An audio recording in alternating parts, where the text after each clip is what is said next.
Welcome to Rising Woman Leaders, a safe space for women to thrive in community where their voices and stories are heard. We're a sisterhood supporting each other to live our dreams and embody the sacred feminine to restore balance on our planet. Join us each week as we return to the unconditional love and guidance of our heart and our womb. I'm your host, Meredith Rom, and I invite you to walk this path of beauty, devotion, and service with us.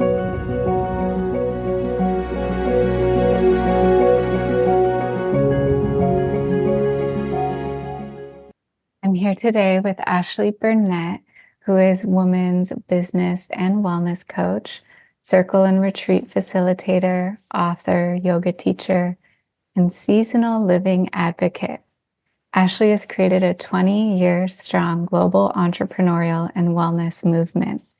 She helps entrepreneurs, artists, healers, and creatives buy back hours of their free time, increase their income, become more impactful leaders, and seasonally align their businesses for heightened profitability, joy, and sustainability.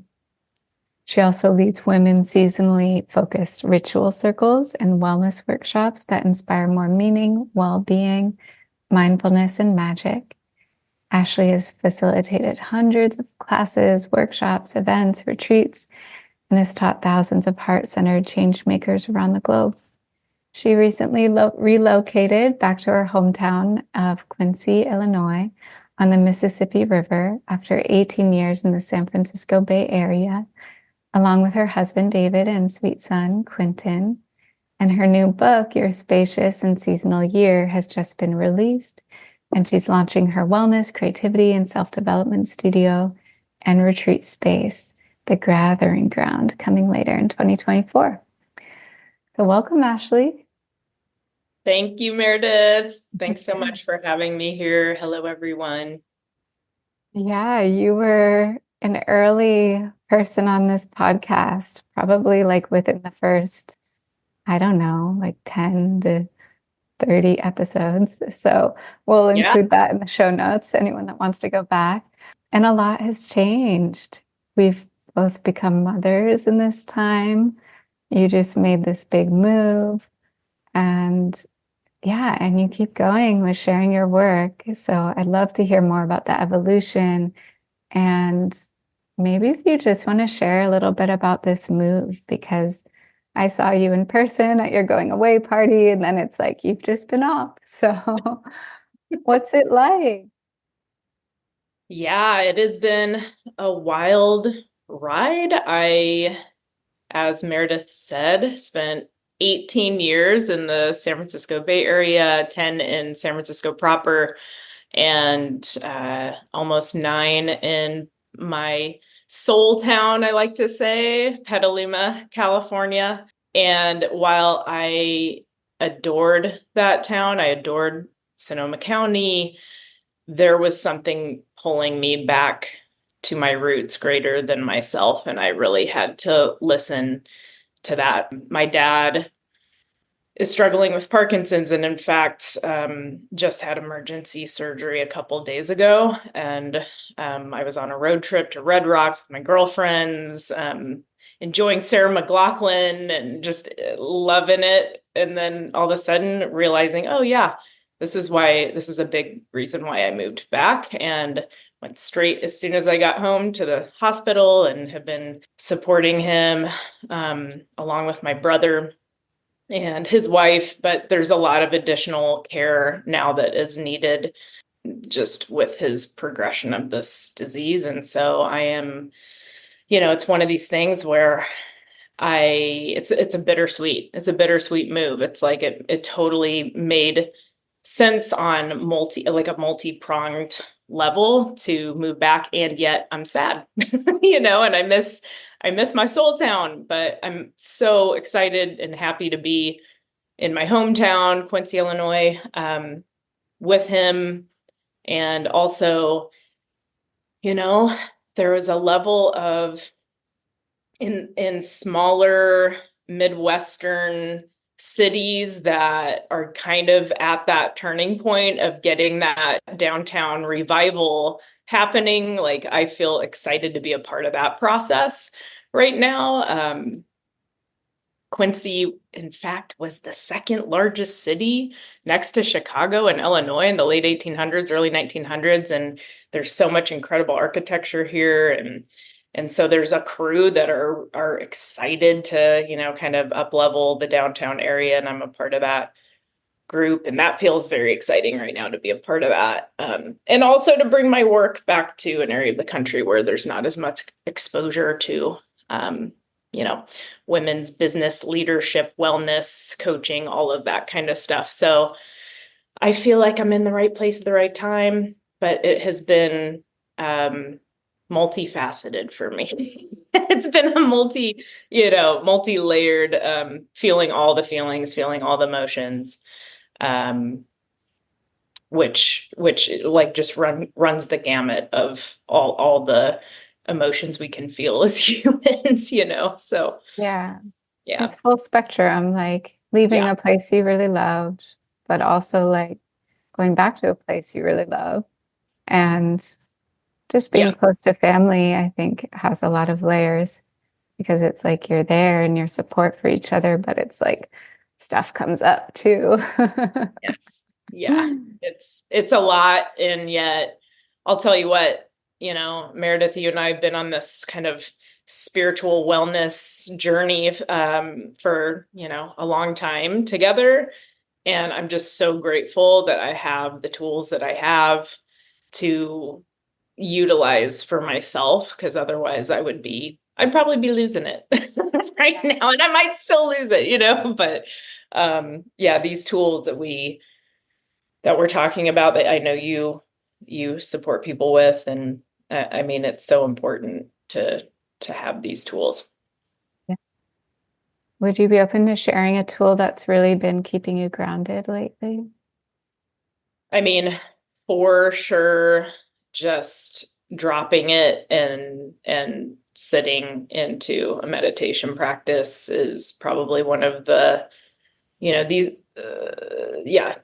I mean, I don't know if I can share one, because usually I will combine them, but I would say meditation and breath work combined have been one of the biggies. And then just movement practices, any of those moments that I can just get out of my head or even kind of get out into that emotional, like, heart space, because it's, I want to feel all the feelings that I'm experiencing, but I want to be able to move through those feelings and dance with them. And I'm sure Meredith will talk a little bit about my dance background, but movement, dance is always one of my biggest tools to shortcut to move through fear and doubt and limiting beliefs or just emotions that are like keeping me stuck in a spot, and to be able to express those through movement. So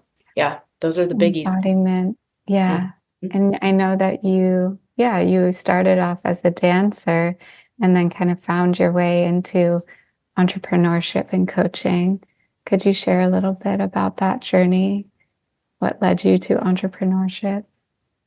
Yeah, well, really, I mean, I got my entrepreneurial dose, my first dose of that through the dance world. I mean, for one thing, I come from a long lineage of women entrepreneurs. So my mom, her mom, and her sister were all entrepreneurs.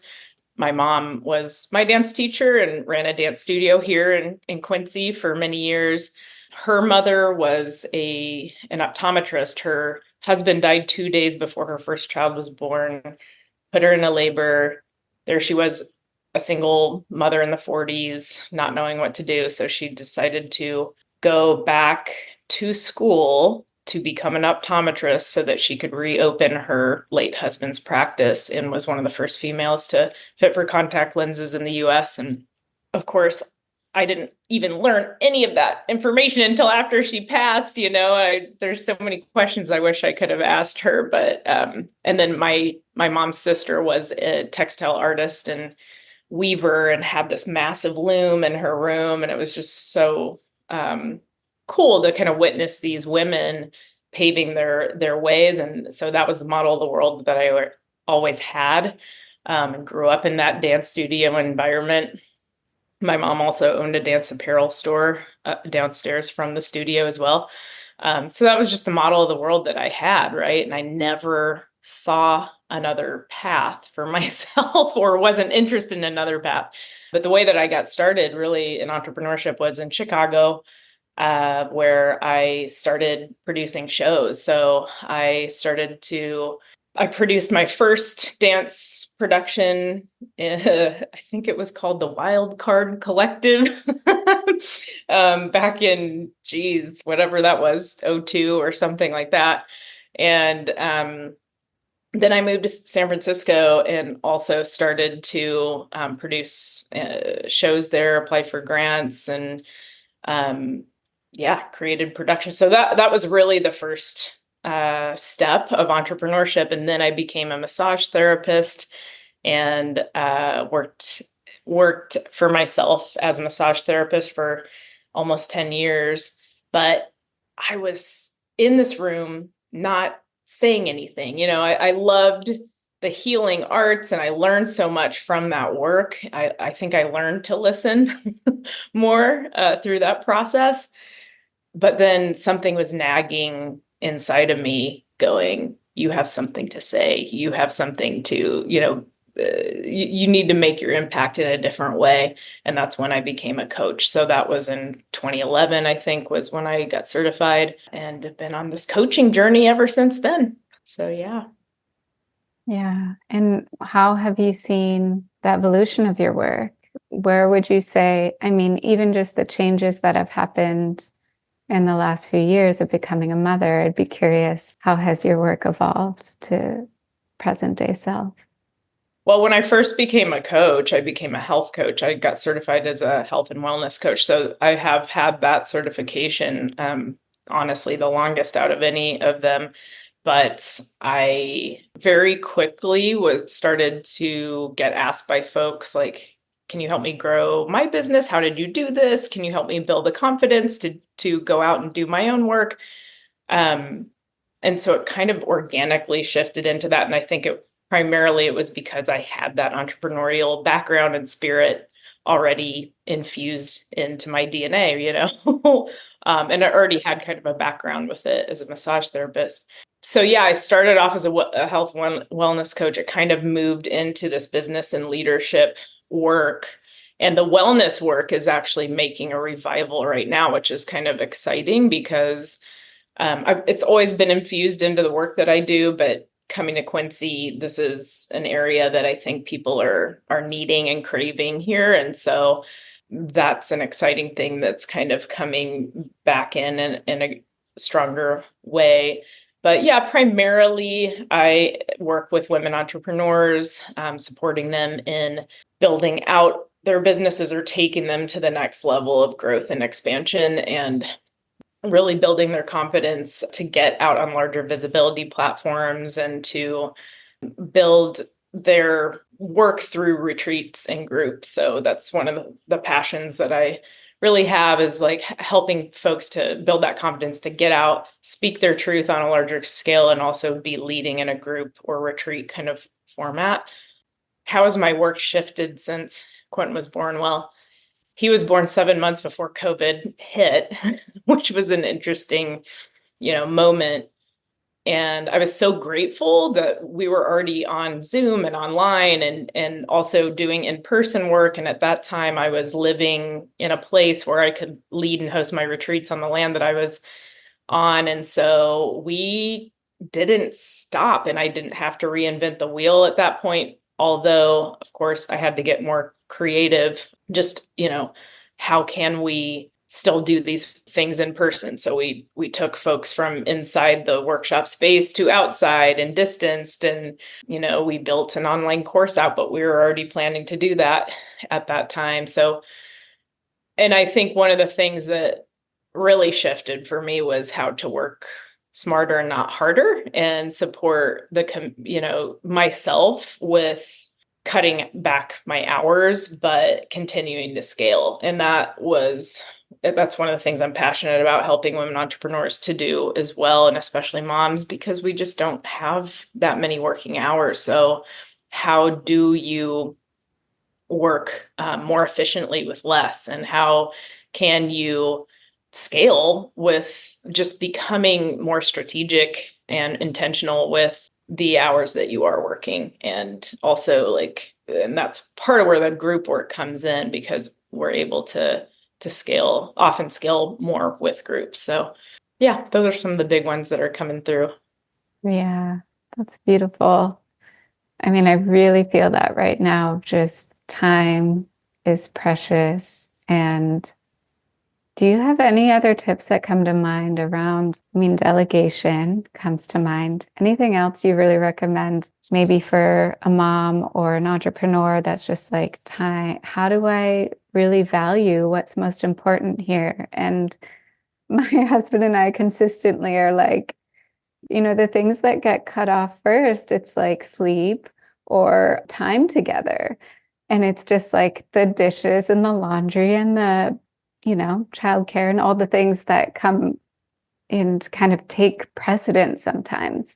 What would you say around that? Yeah. I mean, it's leaning into like what are your priorities? What are your wants? What are your needs? And like getting really clear with where you do want to be spending your time. Like, so one thing that one could do is to do like a time audit of sorts, where they're tracking where they're spending the majority of their time throughout a day for a couple of weeks. And you could do that either writing down tasks and, kind of writing down the tasks like in one column of what lights you up, like what feels good to do, and then what feels soul sucking to do.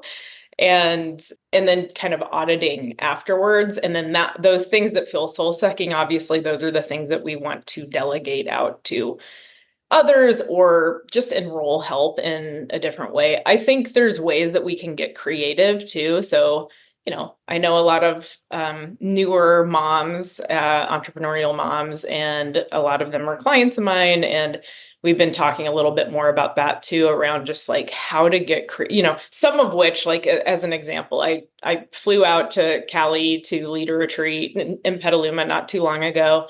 A couple of the women who were there were new moms. And then there were a couple that were considering and didn't attend.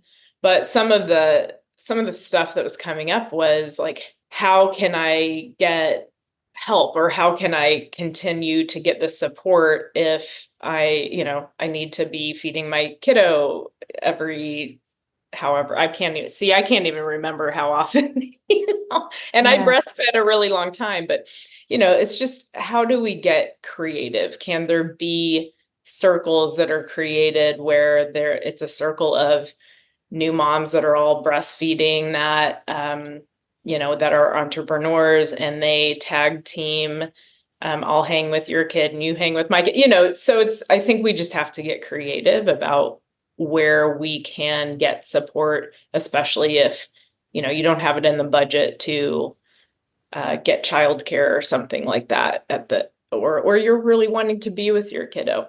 So I think just getting creative around what your needs are. Well, getting clear on what your needs are, getting creative about how to get that support once you're clear what to delegate out to others, some of which you can delegate, some of which you can enroll people to help you. We're hardwired to not ask for support as women. And so I think that's another thing, is like, don't shy away from asking others for support. And it doesn't always have to be paid.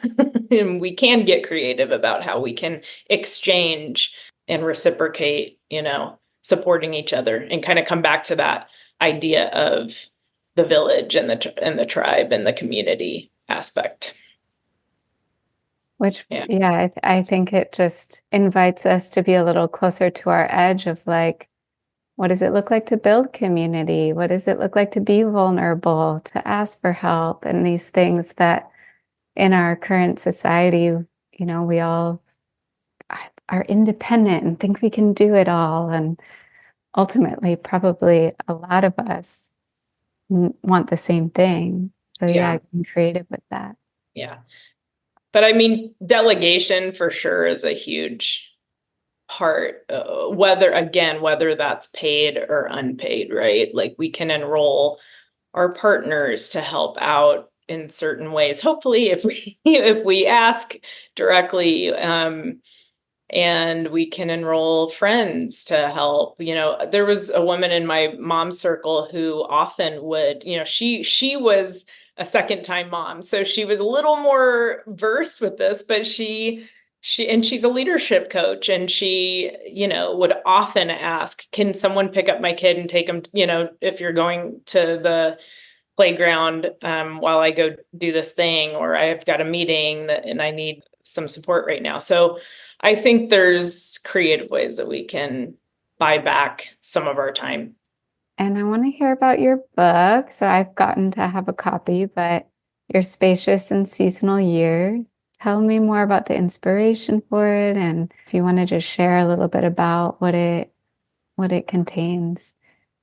Yeah, so I started a women's circle in 2017 in Petaluma called the Solstice Sisterhood. And this was a circle that was working with the cycles and rhythms of the natural world through working with the Wheel of the Year, which, for those of you that aren't familiar with it, it is an ancient annual cycle of seasonal festivals of the sun. We know the solstices and equinoxes, but there are these halfway points in between them, that are the exact halfway points between the solstices and equinoxes that are kind of signaling the coming season ahead.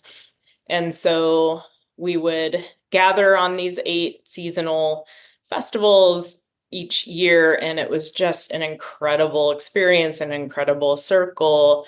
And I think what I noticed the most was it really helped the community slow down, really get intentional about each season, what their goals, wishes, dreams were, to build an altar, to create more space for ritual, and just make more meaning out of the seasonal shift that was happening, where I just feel like we can just power through our years. We can power through each of these seasons, and we're not ready yet, and also I think it's tough because you go into stores now, and you know, Halloween stuff is out in July.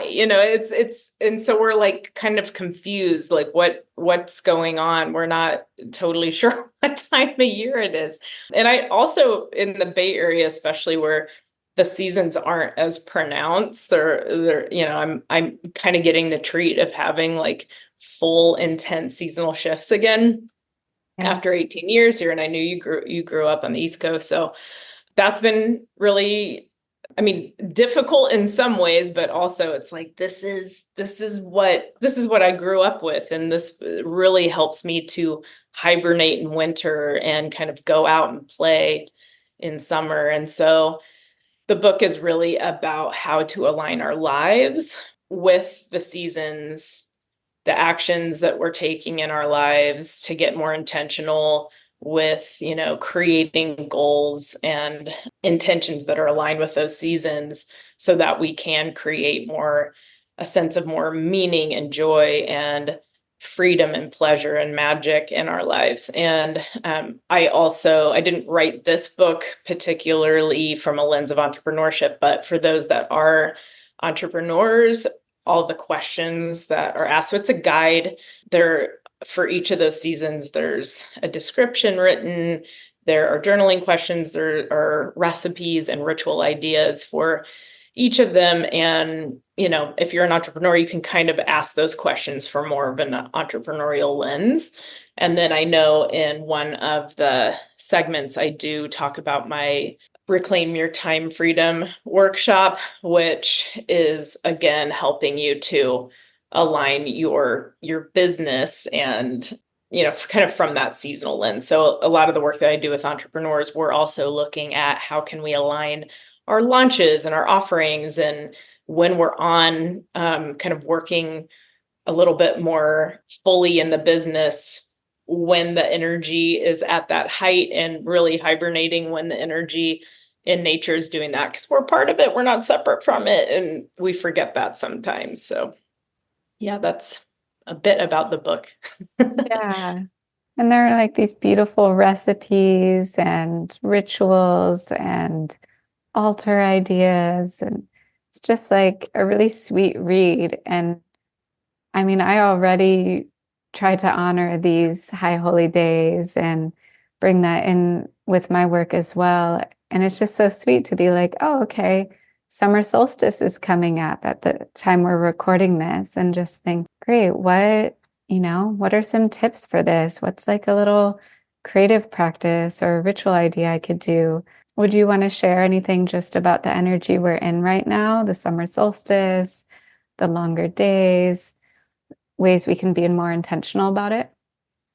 Yeah, I mean, I think the summer solstice for me, it's when we look at the wheel, we look at also the dichotomies of like the opposites on the wheels, right? So this is opposite of winter solstice. So in winter, it's that need from a natural perspective to check inward, to go inward, to hibernate.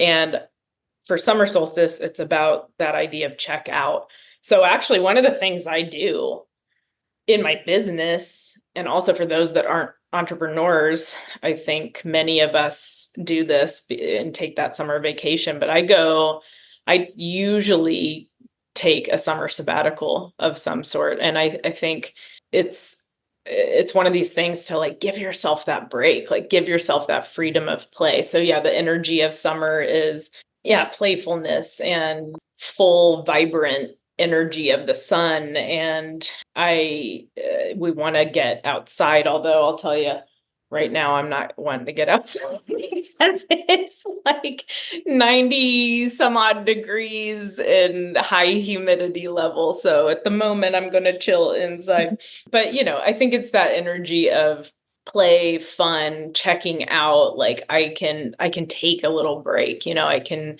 give myself a moment of pause. And, we're nearing the start of the second half of the year too, right? So this is a moment of recalibration at this time too. So I think it's really important to, give yourself these rest breaks. Some of the things that I love, like I'll just kind of look at the book here, and the reflection questions are what lights me up and makes me feel most playful and like the most radiant version of myself. What are the actions and activities that I do that make me feel this way, and how can I infuse more of that into my everyday life? Where in my life do I kind of need that playfulness boost? I mean, we are living in a serious world. It is, it's just a hard world that we're experiencing right now. And anywhere where we can invite a little bit of play, my dad, my dad was the high school theater teacher at Quincy Senior High School. And he is just funny. If like any of my humor I got from this man, and here he is in the hospital, like having hallucinations, like experiencing like all the things that a human can experience in a hospital setting, fear, all the things, right? And here he is cracking jokes in the middle of it. And it's like, so where can we find those like places in our lives where it's just a little too serious, and how can we infuse that idea of play and levity and humor and lightness and radiance into those areas? And, what am I claiming for the second half of the year as we move into the quarters 3 and 4 of the year? What are some of those goals and intentions that we have for ourselves? And I think little altars that we spruce up, and this is actually a reminder, because as I moved things got a little shifted. And also right now I'm not in my office space because we don't have the AC, and it's on the third floor, and we're getting that installed this weekend, but currently it is Yeah. not installed. So it's like over 100 degrees in there right now. That's where Yeah. my altar is. But it's like we can pop up little altars, which are just little reminders to come back to our intentions anywhere in the house. So yeah, that's a reminder for me too, to like build a little summer altar. And there's a lot of different things, but those are some of the highlights. Yeah. Beautiful. And how was your publishing journey? I mean, you're writing, you're publishing. Did it feel like it just flowed through you or was it, were there some growing edges there?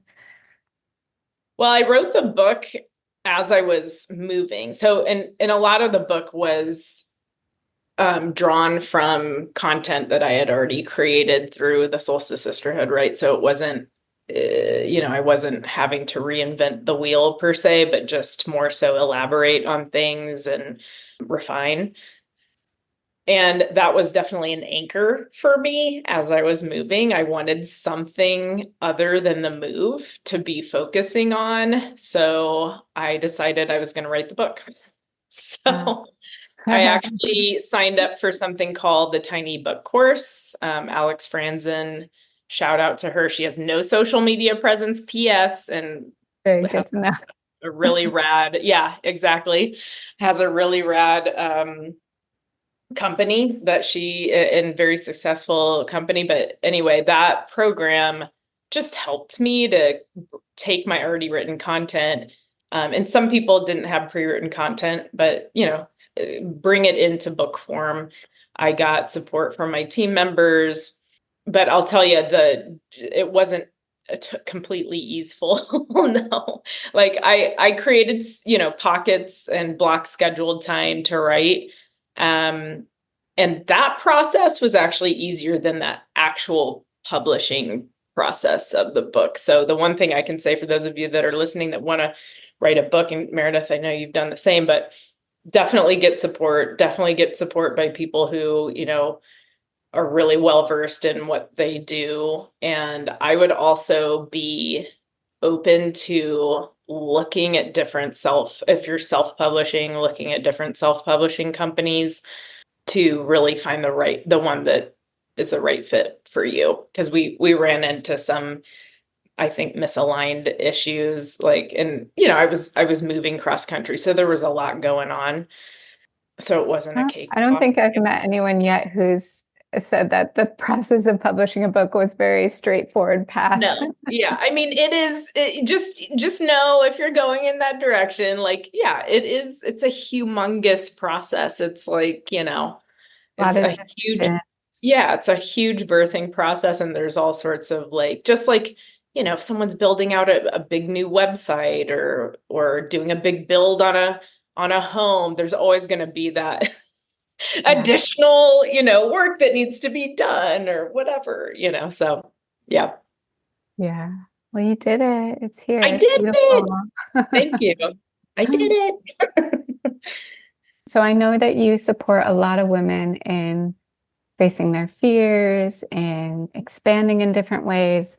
I'm curious if you have anything that you've been facing or growing into or expanding and like just how you've continued to, yeah, face your growing edges. Well, I mean, I'm almost getting chills thinking about it. I mean, this move was huge. It's a big deal to leave something, that a place that you love so much and all the people that are there. I compared it to leaving a lover that you weren't really ready to leave, but you knew that it was time. I think that's really where I was at with Petaluma and the Bay Area in general. And I just knew that I was needed elsewhere. And we were also really ready to be homeowners, and we are now. So this is the big deal for us in our 40s, it was, I'm sure we could have figured it out somehow out there, but it was just more challenging, right? So, but I think to leave something that you love takes a lot of courage. And, I'm still grieving layers of grief from that process. So I would say that's been my biggest piece of like, yeah, leaving the community that I built, there, and both on like a personal level and also like from a community level. I had people that had been in those circles for 6 years that I'm no longer there that as frequently to be able to hold that space for.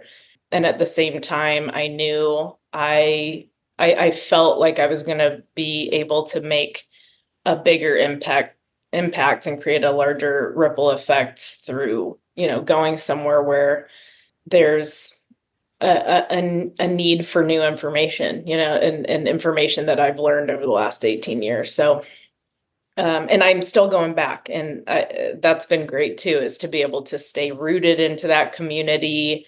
I have another retreat in Petaluma on August 15th, so I'll be back in California. And yeah, strategically plan, like I'm going back 4 times in the first year, Yeah, um, that's so cool. and yeah, and still being able to stay on the property that I lived on, because I'm dear friends with the landlords. And my husband built the 6,000 square foot barn that's next door at the big biodynamic CSA farm. So it's great to feel like I'm still connected to that place, and I'm choosing to say, this is my second home, while knowing this is where I'm needed right now. But that's been a growth edge. That's definitely been a growth edge. Such a growth edge. Yeah. Yeah. And you know a little bit of my story of we moved to Colorado. It ended up only being 1 year, but we thought it was going to be longer. And it happened the same time as the pregnancy and then the birth and becoming a mother. And it was such an identity shift all at once. Mhm. And I just went through such a big grieving process through Yeah. that. Yeah. And yeah, there's, as annoying and expensive as it is out here, there's like some of the most special people and Well, and I'm not going to say I won't ever end up there either. So yeah, I hear, yeah, I know. Like when you guys came back, I was like, oh, I wonder if that, I wonder if that'll happen. maybe that'll I mean, I feel it. I feel just that deep connection. But I'm excited to be here and and yeah, just this identity. And this comes, I'm trying to tie this into motherhood too, because I think it's like we get into these roles, or we get into these situations where we feel like it is an either or situation. And so in this scenario, I feel like this is a yes and. Like I get to live in Quincy, and I get to go back to Petaluma and root into my second home and be there and connect in with my community there. And like in motherhood, I feel like sometimes it can feel kind of black and white, like my life before mother and my life after mother. And for myself, I really wanted to preserve the pieces of me that I got to have pre-mother. And so like yeah, I think that's for me, I wanted to create systems so that I could still be working in my business. And yes, I could spend more time with my kiddo than most, full-time working moms could. But I wanted to be able to preserve my my identity as this entrepreneurial woman too. So I feel like there's ways that we can embrace all those pieces. And I'll say with the book, it is an opportunity for us to reflect on at these big, transitional periods, like both like in our lives, but also from a yearly perspective, and a monthly or kind of seasonally perspective. yeah. I love that, the preservation of your maiden self and all the pieces of who you are. And my daughter turned 2 like 3 months ago, I think it was. So yeah, which just felt like such a big milestone of parts of me for who I was before becoming a mother coming back, namely teaching yoga. Like that just came back into my life. And it's just like, wow, this is such a big piece of who I am. And I completely understand why I didn't have the energy for it for a little while. Yeah. But it's really special when those things come back and you get to reconnect with who you were and how you've changed and how you do things differently too. Yeah. So what's coming up in your business? You've mentioned a few things, August, Petaluma visit. What else are you excited about?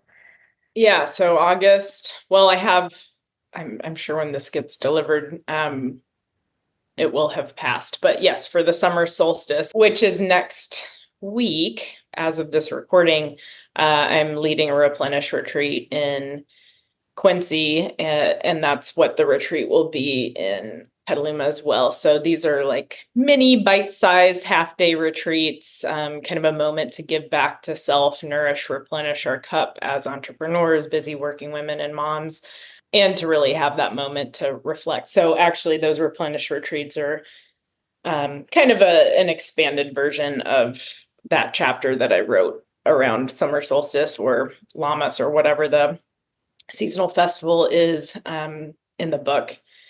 And then I'm really excited. I have a 4-month mastermind group called the Rise and Thrive Collective, and that's starting in September. And that is a kind of a business incubator program to support women, holistic and creative business owners, and just taking their work to the next level and really building their confidence and the clarity of their message and their offerings and how to expand through groups and X, Y, and Z. So that program is happening in September.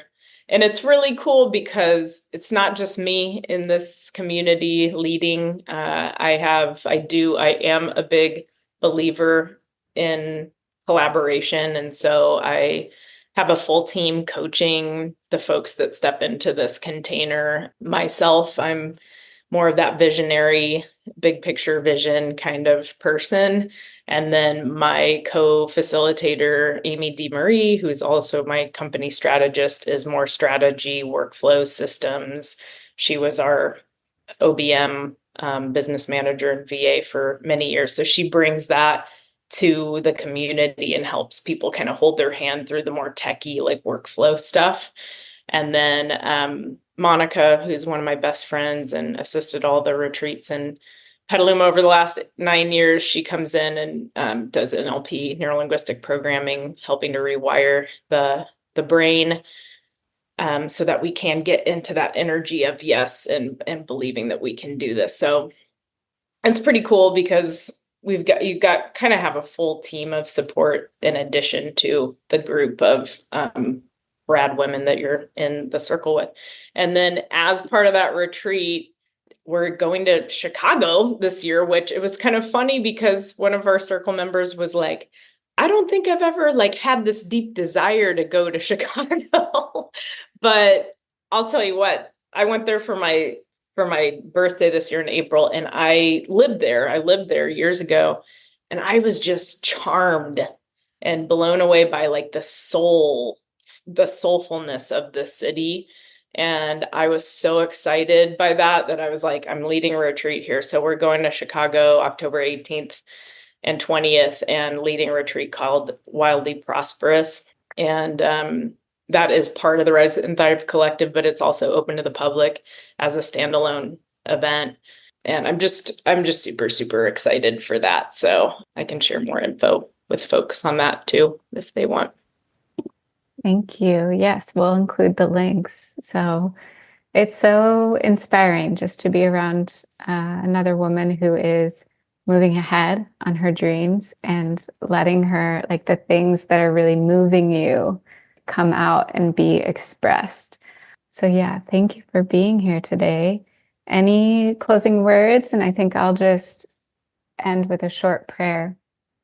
I think the biggest piece for me is just keep listening, like keep listening to yourself and to when you feel like the winds are changing, just listen in. And it may not be the right time to make a move. It may not be the right time to, create a new program, but it also might be. And to just lean in to get the support that you need to build that courage and that confidence to build out or make the move or do whatever that you need to do to get your dreams and your visions actualized, right? Because whenever we have our dreams and visions, they're here for a reason, and they're asking us to be actualized, right? But us trying to do that by ourselves can feel so isolating. So whether it even be just getting the book, or a book that's going to support you in your path, or hiring a coach, or getting at a retreat where there's a rad group of women that can inspire you to the next level, take the action. Beautiful. Let's just bring that into our heart space. That deep listening, that willingness to take a courageous step, to be guided by those callings, and to be willing to slow down enough to be intentional with how we use our time. Just bringing my hands to my heart, much gratitude. Thank you for sharing your wisdom with us today. Thank you, Meredith, and thanks for everyone that's listening to this. Appreciate you. Hope to connect with you further soon. Thanks so much for taking the time to listen to this episode. If you liked it, share it with a friend or leave us a review on iTunes. You can also follow along on Instagram at Rising Woman Leaders, and sign up for email updates at risingwomanleaders.com to be sure to receive all the new and inspiring content.